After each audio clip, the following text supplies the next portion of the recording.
Good afternoon, Delmar in for Aaron. I don't understand this phenomenon every year. For some reason, people can't handle their pets and give them back to the SPCA or surrender them to the SPCA, which causes some overflowing, and this happens every year. Laurence Massé is the executive director at the Montreal SPCA. Hello. Hi. Thanks for joining us. So why does this happen every year? Why are you so crowded at Christmas time?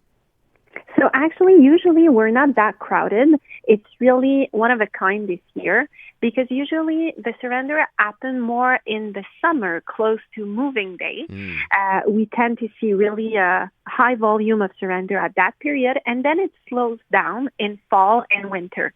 This year, unfortunately, we're seeing the biggest increase in surrender.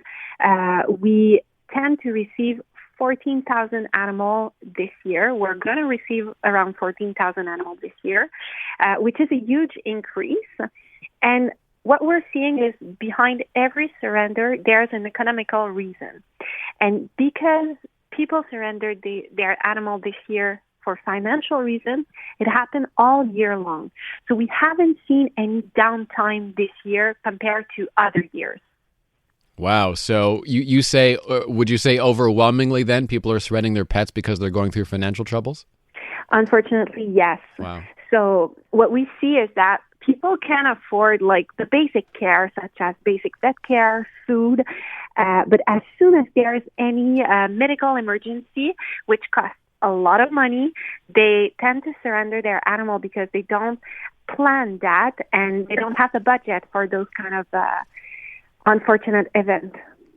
Indeed, we had an emergency with one of my dogs over the summer, and I have to say the vet bill for the emergency service that will remain nameless is pretty surprising. I mean, it's not like your typical vet bill; it's next level. No, you're right. Just to take care of a cat, on average, is $2,400 yearly. To take like the basic vet care and basic like food and toy.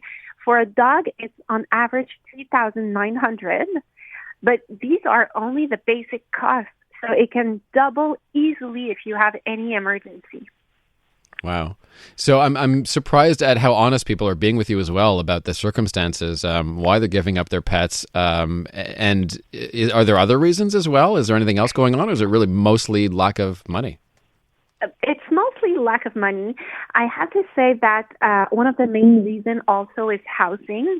It's really hard to find an affordable housing here in Montreal that allows animal in. So we're working hard since like the last decade, I would say, to ban the no pet clauses, but we're not there yet, but we're still trying. So that would help to prevent those surrender. And one animal out of 6 is surrender because their family can afford the vet care. So those are really the main reason. We still have surrender for behavioral issues. Not that these behavioral issues are not treatable. It's just that you need resources, financial resources, again, such as an export or medication. So there's many things that you need that needs money. Now, in terms of solutions now, if people are wanting to adopt or even foster, you are doing fosters, right? So how long a commitment is that if someone wants to take a pet in for maybe a short or medium term? So it depends. We have many cases. We have like heavy medical cases that would need more long-term help, but we also have like a short-term foster just to give these animals a break from the shelter. So I recommend people to go on SPCA.com and to fill the form to become a foster family. That would really help us. And if you have the space and the budget to welcome a new family member, we recommend people to come at our shelter and to meet our adoption counselor to have that discussion and to really find their animal, actually, and to find the perfect candidate to welcome in their house. And in terms of, I think you mentioned cats cost about $2,000 a year. Dogs, what's the average cost for a dog? For dogs is $3,900 a year.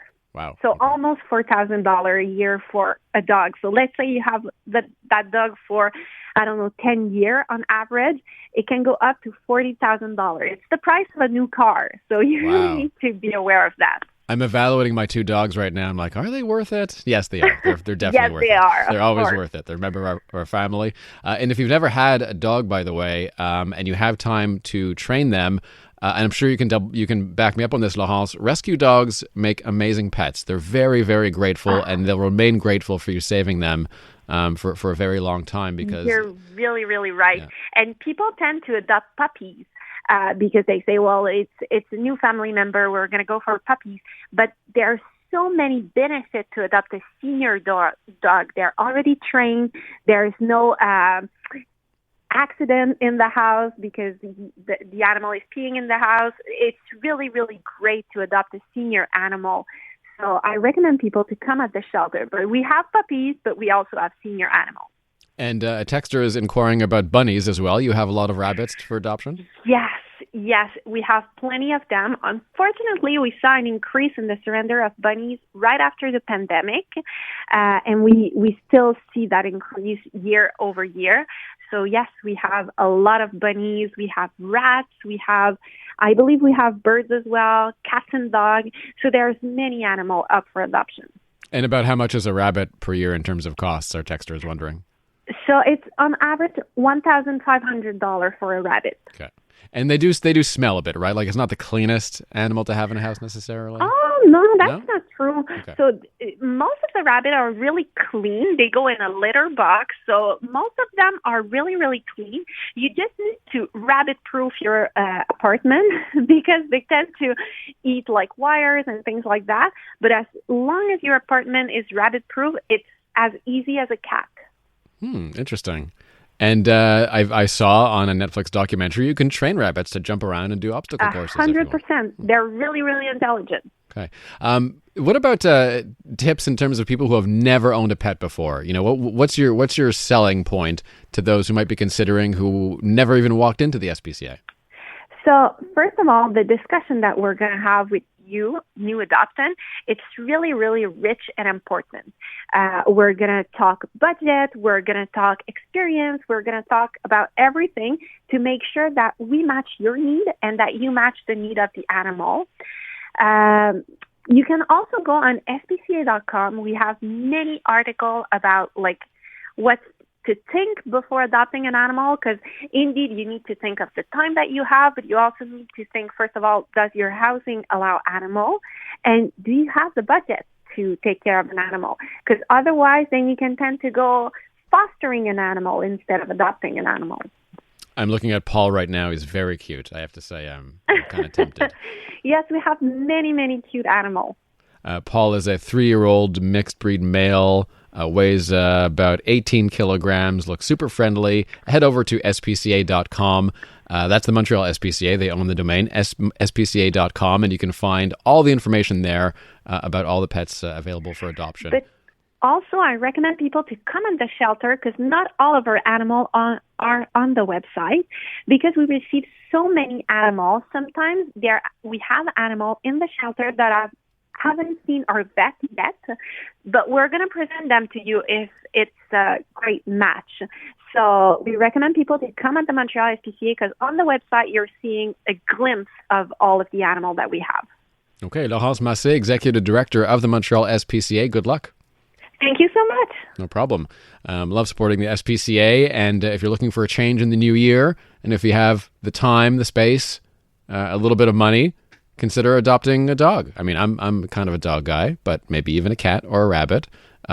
They really enrich your life, and they're in trouble right now. They're in distress. They'll be very grateful. They're going to be extremely, maybe a little nervous at first, but they're going to be very grateful. And rescue pets are really special. They stick by you thick and thin.